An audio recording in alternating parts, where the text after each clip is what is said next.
AP EAMCET 2025కి సంబంధించి BiPC counselling B Pharmacy మరియు ఫార్మడిక్ సంబంధించి మనకి ఫుల్ ఫీజు రింబర్స్మెంట్ వస్తుందా రాదా అని ఏ విధంగా తెలుసుకోవాలి, మీకు స్టెప్ బై స్టెప్ ప్రాసెస్ మొత్తం ఈ వీడియోలో డీటెయిల్గా చెప్తాను. మెయిన్గా మీరు అఫీషియల్ వెబ్సైట్ అయితే చూస్తున్నారు కదా, మనకి ఫార్మ్స్ అనే కాలంలో ఇక్కడ ప్రింట్ వెరిఫైడ్ అప్లికేషన్ అయితే ఉంది కదా, దాని మీద ప్రెస్ చేయండి. ప్రెస్ చేసిన తర్వాత మన AP EAMCET hall ticket number అయితే ఎంటర్ చేయండి. దాని తర్వాత మీ డేట్ ఆఫ్ బర్త్ అయితే కరెక్ట్గా ఎంటర్ చేయండి. ఎంటర్ చేసిన తర్వాత సబ్మిట్ అయితే కొట్టండి అన్నమాట.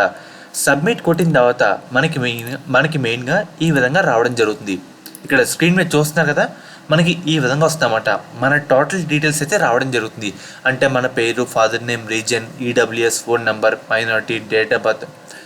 దాంట్లో మనకి పర్సనల్ డీటెయిల్స్ అనే కాలంలో ఇక్కడ ఇన్కమ్ గురించి చూస్తున్నారు కదా, మనకి క్యాస్ట్ కేటగిరీ కింద ఎవరికైతే ఇన్కమ్ కాలంలో బిలో 2,50,000 అనే ఉంటుందో వాళ్ళందరికీ ఫుల్ ఫీజు రింబర్స్మెంట్ అయితే రావడం జరుగుతుందన్నమాట. ఇది అందరూ వెరిఫై చేసుకోండి. మనకి వెబ్సైట్లోకి వెళ్ళి ప్రింట్ వెరిఫైడ్ అప్లికేషన్లో AP EAMCET hall ticket number, date of birth enter చేసి సబ్మిట్ అని కొడితే మనకి ఇన్కమ్ అనే కాలంలో బిలో 2,50,000 అని ఎవరికైతే ఉంటుందో వాళ్ళందరికీ ఫుల్ ఫీజు రింబర్స్మెంట్ అయితే రావడం జరుగుతుంది. ఈ విధంగా మీరైతే చెక్ చేసుకోవాలన్నమాట. మెయిన్గా మనకి శాస్త్ర కాలేజ్ అన్నమాట.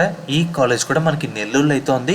వీళ్ళు ప్రొవైడ్ చేసే కోర్సుల విషయానికి వస్తే కనుక మనకి బీఫార్మసీ, ఫార్మడీ వీళ్ళైతే ప్రొవైడ్ చేస్తున్నారో.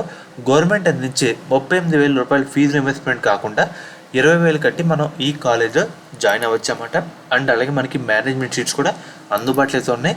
మనకి ఈ శాస్త్ర కాలేజ్లో సపరేట్గా 2 విధాలుగా అయితే ఉన్నాయి. ఒకటి అమ్మాయిలకి స్పెషల్గా ఒక కాలేజ్ కూడా ఉందన్నమాట. అదే శాస్త్ర college of pharmaceutical sciences for women. College కూడా విషయానికి వస్తే SPSW. అండ్ అలాగే మనకి కో ఎడ్యుకేషన్ కూడా ఉందన్నమాట.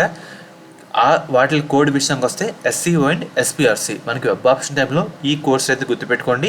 మనకి మెయిన్గా మీకు ఎటువంటి డౌట్ ఉన్నా ఈ కాలేజ్ సంబంధించి స్క్రీన్ మీద కనిపిస్తున్న నెంబర్కి ఒకసారి కాంటాక్ట్ అయితే అవ్వండి అన్నమాట. వాళ్ళు మిమ్మల్ని గైడ్ చేస్తారు.